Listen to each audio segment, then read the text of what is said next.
Hey, what's happening, everybody? Today we have very important updates on real estate, economic growth, or the illusion of growth, in this case, consumers, and the dire position that many consumers are in. I think you're going to be maybe surprised and maybe even shocked at some of the numbers and some of the information that we have to get into today. Hey, everybody, please make sure you're subscribed. Let's go ahead and get right into it, folks. Take a look at this chart here to begin with. And this is gross domestic product. Now, why is this important? Oh, sorry, let me bring it up. It's important because this is basically the gauge of economic growth, right? How many times have you heard GDP, gross domestic product? But gross domestic product is a tool, or is a result rather, of inflation and spending. So look at this. Look at the surge in GDP, gross domestic product, since 2020, when record levels of money creation were implemented. So in other words, economic growth is dependent on inflation. And that should answer a lot of the questions that people have.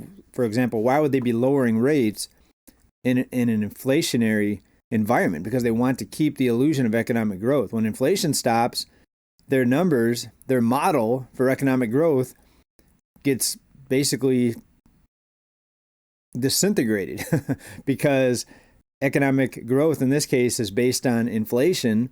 And if you didn't believe it, just look at the chart right here. We had this type of economic growth, which was from a growth perspective, from a percentage increase compared to the previous, this goes back to the 1950s, compared to the previous 70 plus years. This is unprecedented economic growth, but it's been also unprecedented inflation. You guys see the connection here, folks? You see the deception that's being played on so many people right now. And now you know, again, why they don't want to raise rates further, because that will cut off the illusion of economic growth. Because if you stop inflation too much, then their model, again, of economic growth gets thrown out the window. So now you know why, even with the cost of living where it is, housing unaffordability at the all-time worst levels, consumer debt maximum, all-time highs. Now you know why they're still looking at cutting rates, and we're probably going to see another rate cut coming up here shortly. Even in this environment where things are so unaffordable and price levels are beyond what most people can reach, and people have to keep borrowing more money just to stay afloat. And I just think it's very important for people to understand the big illusion.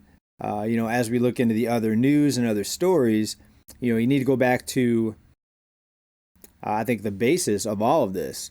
But let's get into some other news. I thought some pretty interesting headlines are out now on the topic of high cost of living and things being unaffordable.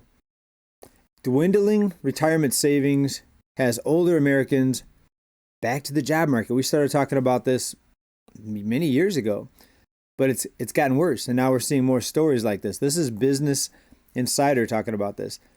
But we saw the writing on the wall. We saw this was an increasing trend years ago, and we said it's probably going to get worse, and now it's worse, and now it's in the news more, and people are surprised and shocked that this is happening. Oh, this is terrible. How is this happening? Folks, the chart we just showed you at the beginning is why it's happening. Economic growth is based on inflation. So why do you think they have an inflation target even though prices are way too high? There's no such thing as a deflation target. And when I say they, we're talking about the bankers, the engineers of this economy. And a little bit more out of this article here. After retiring less than a year ago, Sylvia, 64 years old, is back at work. She retired, but for less than a year. The under $2,000 a month she receives in Social Security isn't enough to pay her bills, and she has little retirement savings. So she recently started a job as a cashier. Little retirement savings. How many of these people that are packed into the sports stadiums, that are going to the concerts, Taylor Swift, and these concerts where tickets are $100, $200, $300, how many of them are also going to be in the same boat with no or little retirement savings? I think that's what people are doing. And you look around and you see the economy must be doing good. The malls are full, the stadiums are full, and the concerts are full. People are paying exorbitant prices. On one hand, you think, wow, the economy must be really booming because people have all this extra money. On the other hand, these people aren't going to have any money in savings for retirement. That's what I feel. Not all people, but people that are spending their money on such unnecessary expenses, I think a lot of people are going to see themselves. And maybe this person here out of this story didn't think this would happen to them either, but age and retirement can creep up on you. I mean, even if you're in the 20s and 30s, you probably look back and you say, wow, it seems like I was just a teenager. You get in your 30s and 40s and you're like, wow, retirement's a couple decades away or less. I better start thinking about, how am I going to get by without working? Is Social Security going to be enough to keep my head above water, to pay the utilities, to pay all the bills? And if it's not, what are you going to do? You're going to go back to work in your 60s, 70s. I've seen people working in their 80s. And you may say it's just for fun because they're bored. I think there's a lot more fun things to do besides standing at the front door at Walmart, right? Can be kind of dangerous, actually. And I think that's what it is. I mean, if you ask most people, I'm sure they're not going to admit, the ones that went back to work, they're not going to admit, oh, I'm broke, so I had to go back to work. They're going to say, oh, I was bored. I didn't have anything to do, so I wanted to stand at the front door at Walmart. More out of the story here. Sylvia's experience isn't uncommon. The Fed Bank of St. Louis found that 2.4 million excess retirements occurred in the U.S. as the pandemic began in 2020, meaning the number of retirees has far surpassed the Fed's prediction. However, an Indeed hiring lab analyst of individual level census data found that 1.5 million retirees had to return to the workforce by 2022. So people, a lot of them took early retirement because of the health scare and all that stuff, but then the bulk of them had to just go back to work. So early retirement didn't work out for obvious reasons. All right, more into the news. We have more Amazon strikes being announced. Amazon Teamsters vote to authorize strike at 2 major New York City warehouses. It's more than New York City, but this is just the latest one. Folks, the cost of living has people striking, demanding higher pay. Companies, for the most part, are not keeping up with inflation from what I've seen with the pay raises. And we know that Social Security is not keeping up with the cost of living with these COLA, the cost of living increases. Not keeping up with it at all. So you're going to see more and more strikes. Will you get your packages on time? For those of you that shop, the last minute shoppers like myself, do you order on Amazon on December 20th, hoping to get your package by Christmas? I think a lot of us do that. So maybe order a couple days early instead of waiting till the 20th. Hooligans terrorize motorists with baby on board in Florida. Folks, we're seeing more and more just chaos, just lawlessness, especially amongst the younger people. And here's a couple shots here of a news item talking about this. Street racing. I'm sure we've seen all this. We've seen this in even movies. They Fast and Furious kind of glamorize the whole street racing type of thing. And you look at this, you say, wow, these young people, they have a lot of money. They're souping up their cars. They're obviously wasting gas. They're crashing their cars in some cases. And you look at the activities going on in this country and you think that this country is just gone mad in some cases. I even saw a video the other day where somebody was cleaning up yards just voluntarily, just for free. And somebody called the cops on them for cleaning up a yard because they weren't supposed to be in the neighborhood. They wanted to see permits, right? So if somebody's walking around the house looking in the windows, that's one thing. But somebody cleaning up a yard, that's another thing. And in fact, maybe it could have been a front. Maybe people pose as cleaning up the yard while other people break into the home in the back. And people are finding new ways to cover up their crimes, basically. Burglars pose as lawn care workers. And we've seen this where delivery people are knocking on the door and people are wondering, why are you knocking on my door? Just leave the package. And come to find out, a lot of them aren't really delivering a package. They're looking to take your stuff instead of delivering. They're looking to take your stuff. In other words, the worse the economy gets, the more difficult it gets for people. It's going to be more and more danger out there, more crime to look out for. All right, now shift gears a little bit here, but still on the topic of unaffordability and, in this case, homelessness. Here's a story that we talked about, about a housing development. Venice homeless housing development continues in limbo as council member declares the project dead. It was going to be a housing development. Of course, they wanted me to sign up here to read the story.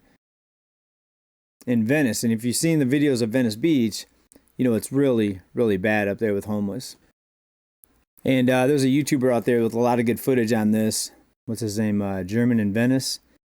And he shows a lot of the tents, the homelessness in Venice Beach. Now, supposedly there was a cleanup here recently. Some of the recent videos I've seen, it looks just as bad as it was before. This one here.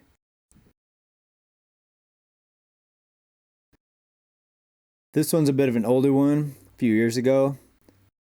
But the ones I've seen recently looked just as bad as this in some areas. Now, this isn't the entire area, but this is definitely the main part of Venice Beach. And as the economy continues down this, what many would call a dead-end path of inflation equals growth, so we always need to have rising prices, well, we're coming out with more, I think, distractions. Look at headlines like this here. Drones, New York Senator, Feds too fearful to tell the truth. Government controlling the drones. So some people are saying this is an invasion. Some people are saying this is manufactured to distract people and to unify people towards a common enemy. In this case, would be invaders. I don't know. You let me know what you think about all this down in the comments. It's been in the news a lot. Some very interesting home videos of lights in the sky blinking and weird patterns and formations of lights and lights with beams coming down. Let me see if I can pull up a couple of them here.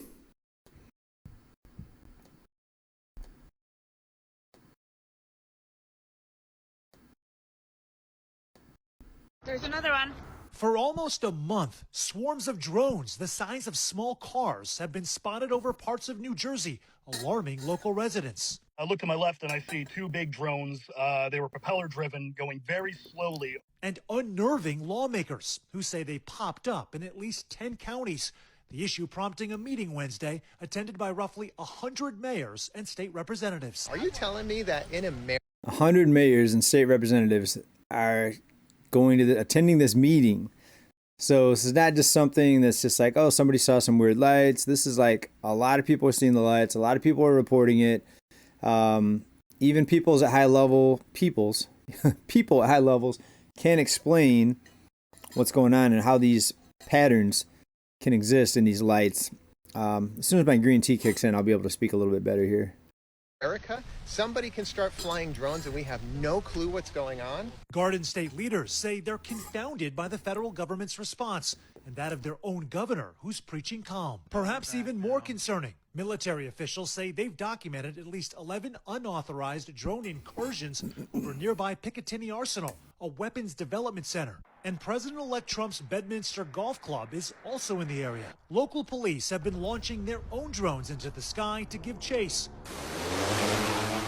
So far, the mysterious drones continue to elude them. And if you look around, people have a wide array of ideas and thoughts on what this might be. Some people are thinking this is actually coming from very high levels here in the U.S. to distract people and, again, to give people a common enemy. Hopefully, I think that what they want is for people not to pay attention to what's coming out in the news with a lot of the bad stuff going on with a lot of people in the entertainment world, if you know what I'm talking about. So could it be? Who knows? I always say, even though we don't know all the answers, just get ready, prepare, and economically, have some food put away, some money out of the bank, emergency essentials, so you can last a few days if something crazy pops off. And we're overdue for something popping off. If you look back over history, every 8, 10, 12 years, something bad unfolds with the financial crisis, 2020 health crisis. Actually, that was kind of a long time, from 2008 to 2020, for something to go that long. That was a 12-year stretch. Every 8 to 12 years, though, something big. Will we see something so big pop off that there's no recovering from it? Well, many would argue that we haven't recovered from 2020 because of the inflation. And now we're in a whole new financial world where we have to throw even more money on the fire. If you look at our last report, we talked about the deficits, record-breaking deficits, folks, and it's just going to continue. And does anyone expect inflation to come down with this type of spending that we're doing here as a country? Let's talk about CEOs resigning. We have Dave & Buster's. Chris Morris is stepping down, CEO of Dave & Buster's. The entertainment company acknowledged It had been searching for a replacement for months. They have a temporary replacement in his position right now. He stepped down to pursue other opportunities. Of course, they'll say more time with family, stuff like that. Morris's resignation was announced hours before the company posted a net loss of $32.7 billion for the third quarter on November 5th, compared with a year ago shortfall of $5.2 million, folks. So there's another example of people not spending as much money as they usually do. Dave & Buster's, they have food, they have, of course, games, they have entertainment. People don't have as much money as they used to spend on that. And then you probably will tell me now, look at the Taylor Swift concerts. Why were they full? Why were they packed? You're always going to see a few different megastars with the following that's just so rabid that they're going to get ticket sales no matter what. People will sell their family members to go to some of these concerts. It's crazy. Same store sales for Dave & Buster's declined 7.7% across two brands, eroding corporate revenues by 3%. So we're seeing more and more of this.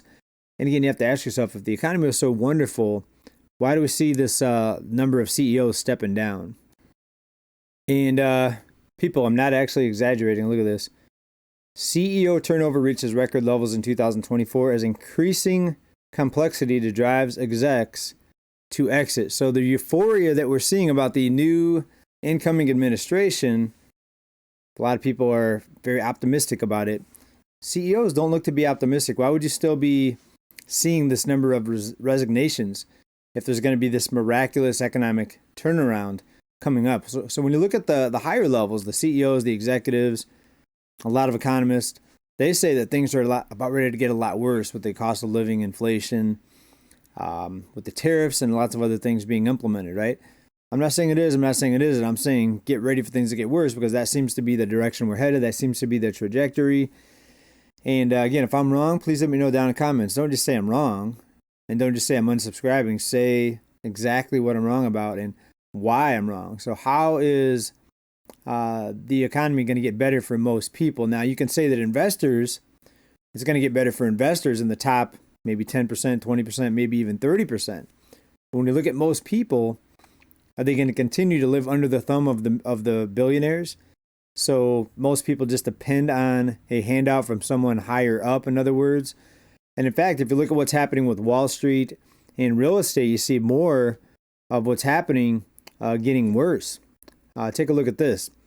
Wall Street pours billions into build-to-rent communities, betting big against, keyword, against home ownership. Let me just highlight that. Betting against home ownership. They don't want you to own anything. They want you renting from them. We're talking about Wall Street, the billionaires, the ones that have trillions of dollars in liquidity to come in and buy entire neighborhoods of rental properties if they want. But now it's even worse. They're building homes. They're build to rent communities. So these are homes being built, not even to be considered to be purchased by a family. They're building these strictly for, again, big companies, Wall Street companies, big firms, to come in and just rent out. Betting against home ownership amid high prices and interest rates. So do you see who benefits now from the high prices? And if you think it's an accident or there's not some agenda behind it, again, maybe you're right. But I would say a lot of people may disagree with you if you say that. I think this is a plan to enrich the people at the very top. What we've talked about here, the wealth transfer. Will something come in and throw a monkey wrench in the gears to stop this from happening, or is it just going to continue? And now we're seeing more distractions to distract people away from what's happening. That's my thoughts, folks. I mean, let me know what you think about all this down in comments. Am I crazy, or am I pretty much hitting the nail on the head? Right? Please let me know, and please make sure you subscribe. We'll come back for more news, economic, financial updates, and we'll talk to you very soon, everybody. Bye for now. Keep stacking. Peace.